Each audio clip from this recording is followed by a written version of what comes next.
Bahar xanım oturub Avropadan görək nə maraqlı şey var. Uşaqlar, güya ki bu dəqiqə Azərbaycanda uşaqların hicab problemi var. Görmüsünüz belə bir qlobal məsələ qalxsın. Bu dəqiqə Azərbaycanda bilirsiniz uşaqların nə problemi var. Uşaqların kiçik yaşında, o Bahar xanım otursun, uşaqların kiçik yaşında məktəbdə psixotrop maddələrin qəbulu məsələsindən fikirləşsin. Düzdür ya yox? Siqaret çəkmək məsələsində, içki aldəsi olmaq məsələsində, zərərli oyunlar oynama məsələsində, düzdür? Kazino, orada o başqa. Bunlar da əsas problem.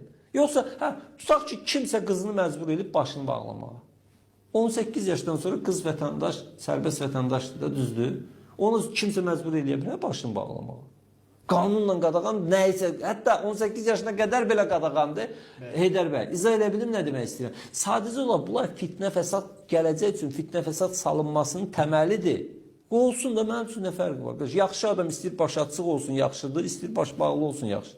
Pis adam istəyir baş açıq olsun. Burada ümumi məktəb formalarından düzgün istifadə olunmalıdır. Yəni burada ayrıca bir bəndlər ayrıla bilər, qeyd oluna bilər. Amma sırf bu dini tərəfimizə çıxması... Dini tərəfimizə müəllim var, hicabla gəlir. Onu nə edəcəksiniz?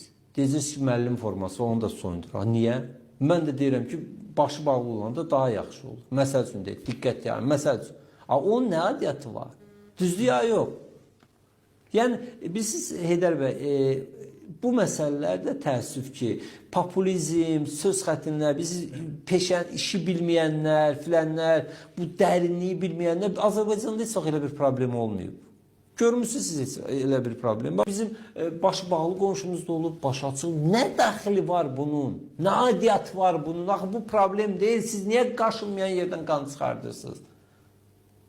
Bahar xanıma təklif edirəm ki, uşaq pulundan danışsın. Uşaqların haqqının pozulması, onların pis qidalanması, pis yaşaması, pis təhsil alması, əyləncələrinin olmaması, inkişaflarının zəif getməsi. Bax, bundan danış da sən. Görək uşaqlar gündə ona lazım olan vitaminləri, qidaları ala bilirlərmi ailələrinin qazancından? Arkadaş, sən hicabı qadağı eləməyi, o uşağın gəlib normal sinif otağında oturub, tədris almasınlar. Danış ki, bax, danış ki, niyə bax, ailə qadın uşaq komitəsi, niyə təşəbbüs qaldırmır ki, 5-ci sinifə qədər olan uşaqlara gündə bir dəfə məcburi şəkildə 200 milliqram süd verək, məcburi şəkildə. Türkiyədə elədir.